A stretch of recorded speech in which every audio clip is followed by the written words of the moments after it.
Opuakwajo James is the founder of the Sustainable Livelihood Institute, a social entrepreneurship center specialized in organic farming, permaculture activities, as well as training and mentoring of the youth. On the same piece of land, James, who started with only mushroom farming, currently has various varieties of crops coupled with livestock farming.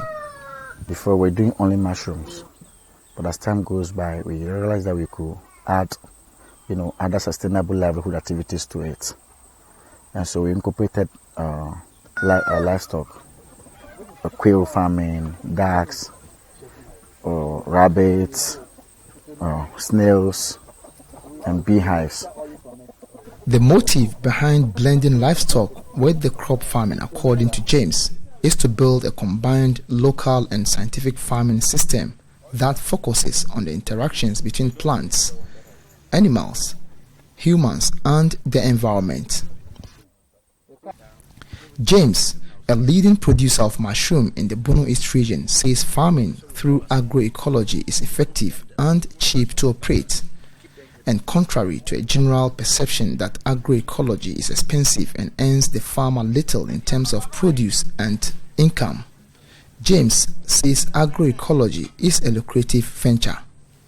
Yeah, very good orientation about agroecology. You see that it's cheap to operate, and in the long run, it's sustainable. Mushroom is very creative, depending on how you do it. If you do it well, my brother, I don't think if they offer you any job anywhere you want to do it, you want to do mushroom.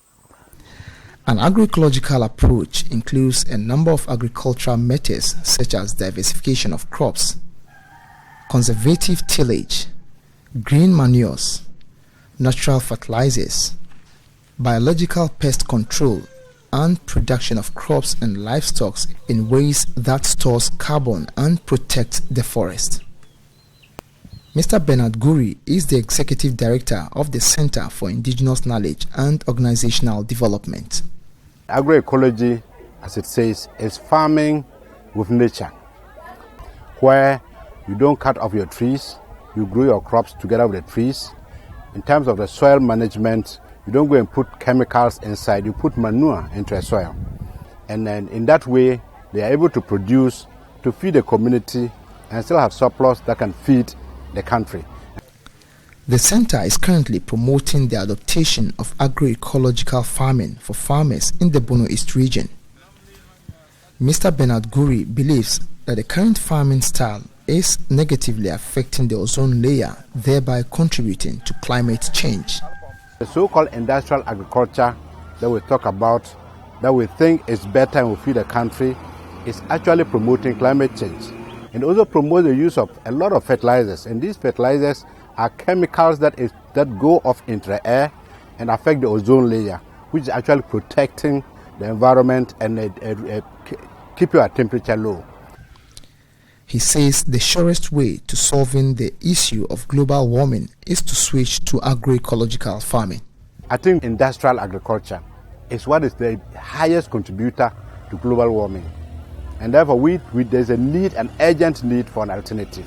And the alternative is agroecology. One aspect which is rarely explored is the quality of food produced through agroecological farming systems compared to that of the industrial farming. James says organic foods last longer and tastes much better than inorganic foods. If you buy food from the market and they're organic, they last longer as compared to the inorganic method. For instance, pawpaw, even our mushrooms, vegetables, we harvest them and keep them for months. And they don't go bad. So in terms of comparison, I don't think we even need to compare. Organic is super as compared to inorganic. And it's cheap as well. From the farms, we visited the Techiman Central Market to ascertain from these vegetable sellers the difference between organic and inorganic farming products in terms of quality and cost. Dorcas Asiedu has been into this trade for the past 25 years. We have them in 2 varieties. These ones go waste after some few days, but these ones last up to a month because they are produced through organic means. The difference It looks slim but healthier than these ones. The well-educated always go for these ones, but the uneducated opt for these because they are cheaper.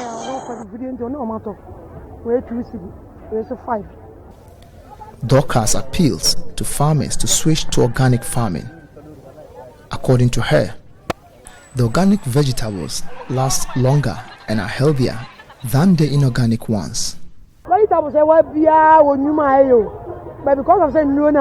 All these vegetables have health benefits, but people are not buying now because of the chemicals used. So the farmers should reduce the use of chemicals on their farms.